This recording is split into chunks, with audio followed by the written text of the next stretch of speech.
मकोकातील आरोपींची संपत्ती गोठवण्यासाठी एसआयटीने बीड कोर्टामध्ये अर्ज केलाय। एसआयटीने केलेल्या अर्जामध्ये वाल्मिक कराडचा देखील उल्लेख आहे। त्यामुळे आकाचा खजिना खतऱ्यात सापडलाय।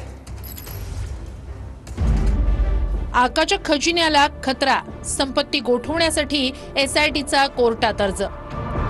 बीड हत्या प्रकरण तसंच मकोका गुन्ह्यातील आरोपींची संपत्ती गोठवण्यासाठी एसआयटीचा अर्ज। याआधी 29 डिसेंबरला सीआयडीनं बीडच्या केज कोर्टात अर्ज केला होता। आता एसआयटीनं बीड कोर्टात आरोपीची संपत्ती गोठवण्यासाठी अर्ज केलाय।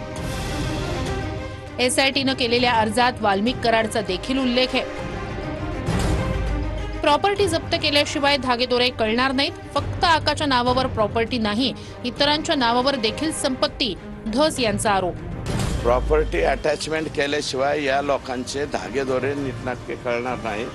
कारण फक्त एकट्या आकाच्या नावावर प्रॉपर्टी नाहीये। आका, बाका, चोका, तुका, सखा हे जे आहेत अनेक लोक या सगळ्यांच्या नावावरती ह्या प्रॉपर्टीज आहेत। वाल्मिक कराडची संपत्ती तात्पुरती जप्त केली असेल। निवडणूक आली की वाल्मिक कराड पुन्हा संत होणार, राऊतांची टीका।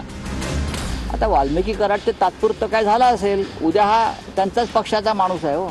उद्याची लोकसभा आणि विधानसभा आली परत की वाल्मिकी कराड परत संत होणार।